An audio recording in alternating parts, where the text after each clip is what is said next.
కన్యా రాశి వారు ఈ వారం కుటుంబపరమైనటువంటి దైవచింతన కార్యక్రమాల్లో పాల్గొంటూ ఉంటారు. వేరువేరు రూపాలలో మీకు రావలసిన బాకీలను కూడా వసూలు చేసుకుంటారు. మీరు చేపట్టేటటువంటి వివిధ రకాల పనులకు బంధువర్గం వారి యొక్క సంపూర్ణమైనటువంటి సహకారాన్ని కూడా పొందగలుగుతారు. రోజువారీగా నిర్వహించేటటువంటి పలు రకాల కార్యక్రమాలలో స్వల్పమైనటువంటి ఆటంకాలు, ఇబ్బందులు ఎదురవుతూ ఉంటాయి. వాటిని పట్టించుకోకుండా రెట్టింపైనటువంటి ఉత్సాహంతో కనుక మీరు పనిచేసినట్లయితే విశేషమైనటువంటి లాభాలు పొందవచ్చు. అంతేకాకుండా ఆరోగ్యం కూడా నిలకడగా ఉంటుంది. బంధువర్గం వారితో వివిధ రూపాల్లో మీరు చేపట్టేటటువంటి ప్రయత్నాలు అన్నీ కూడా చక్కగా కలిసి వస్తుంటాయి. వ్యాపార వ్యవహారిక విషయాల్లో గతం కంటే భిన్నమైనటువంటి పద్ధతులను అవలంబిస్తూ ఆచరిస్తూ కొన్ని విశేషమైనటువంటి ప్రయోజనాలు కూడా మీరు పొందుతూ ఉంటారు. శ్రమ కూడా అవసరమవుతుంటుంది. శ్రద్ధ అలాగే పట్టుదల కూడా అవసరమవుతుంది.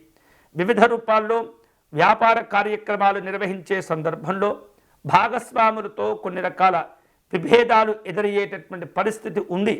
కాబట్టి ముందుగానే అటువంటి ఆలోచనలు చేసి ఎలాంటి ఇబ్బందులు, ఆటంకాలు, అభిప్రాయ భేదాలు రాకుండా భాగస్వాములతో వ్యవహరించే ప్రయత్నం చేయండి.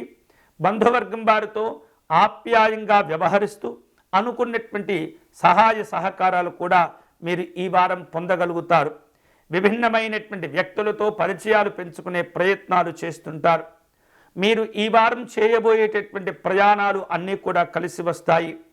పనులలో ఏకాగ్రతను పెంచుకోవాలి, పట్టుదలతో వ్యవహరించాలి. తద్వారా శ్రమకు తగినటువంటి ప్రతిఫలాలను తప్పనిసరిగా పొందగలుగుతారు.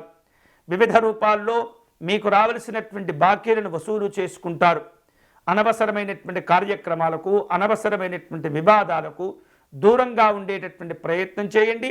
అన్ని రకాల శుభాలు మీకు కలిసి వస్తాయి. మరిన్ని శుభకరమైనటువంటి ఫలితాలు పొందేందుకై కన్యారాశి వారు ఈ వారం దుర్గా అమ్మవారిని పూజించేటటువంటి ప్రయత్నం చేయండి. విశేష శుభాలు కలుగుతాయి. రాహుకాలంలో దుర్గా అమ్మవారికి విశేషమైనటువంటి దీపారాధనతో కూడినటువంటి అర్చనను అమ్మవారికి సమర్పణ చేయండి.